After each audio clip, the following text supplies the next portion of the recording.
Souvent, toutes nos prières ne consistent qu'à demander ce que nous avons vu chez les autres. Nous sommes incapables de prier pour quelque chose de céleste que nous n'avons jamais vu. C'est pourquoi nous prions pour avoir la patience et l'humilité que possède telle ou telle personne. Déjà en pensée, nous nous sommes fait une idée de ce qu'est l'humilité ou la patience. Puis-je vous poser une question? Seriez-vous heureux si, aussitôt après avoir cru au Seigneur, Dieu avait prélevé la patience d'une certaine personne et l'avait mise en vous? Pourriez-vous vous considérer comme pleinement satisfait et parfait s'il en était ainsi? Nous regardons la patience comme une chose que les autres possèdent, puisqu'il y a ce trait de caractère appelé patience. Nous désirons aussi posséder ce trait particulier. Souvent, nous éprouvons de la haine à cause de ce que nous sommes, parce que nous avons une conception erronée à l'égard de ce mauvais tempérament. Comme ce serait bien, pensons-nous, si seulement nous avions cette chose que possède cette autre personne. C'est ainsi que beaucoup d'enfants de Dieu considèrent la patience comme une chose. En fait, ils soupirent après quelque chose qui serait le moyen d'avoir un caractère modéré. Pour eux, la patience est une chose que Dieu possède, ainsi que d'autres sur la terre, mais que non pas. Leur pressant besoin, leur semble-t-il, c'est d'avoir de la patience ajoutée à ce qu'ils ont, pour pouvoir faire d'eux aussi des gens patients.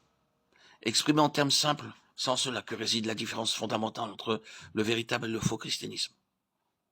Beaucoup parmi le peuple de Dieu recherchent quelque chose qui leur semble être quelque part ailleurs, sauf dans leur propre vie. Ils remarquent qu'un tel et un tel ici, qu'un tel et un tel autre là-bas, et qu'un tel autre quelque part ailleurs, le possèdent, mais pas eux. En conséquence, ils cherchent une chose, quelque chose qui existerait sur terre.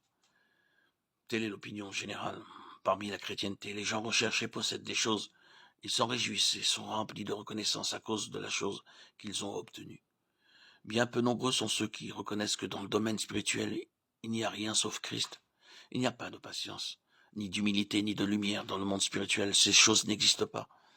Il y a Christ et Christ seul peut nous faire parvenir à ce but. Dieu doit nécessairement accomplir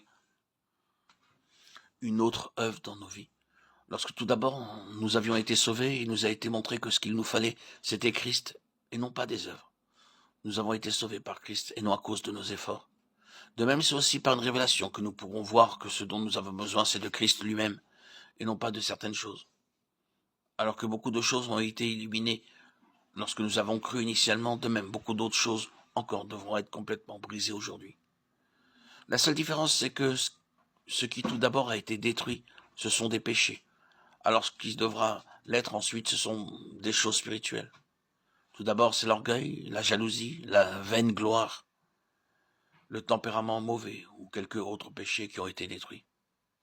Aujourd'hui, notre patience, notre humilité et notre prétendue sainteté doivent aussi être détruites pour pouvoir comprendre que Christ est notre vie et notre tout.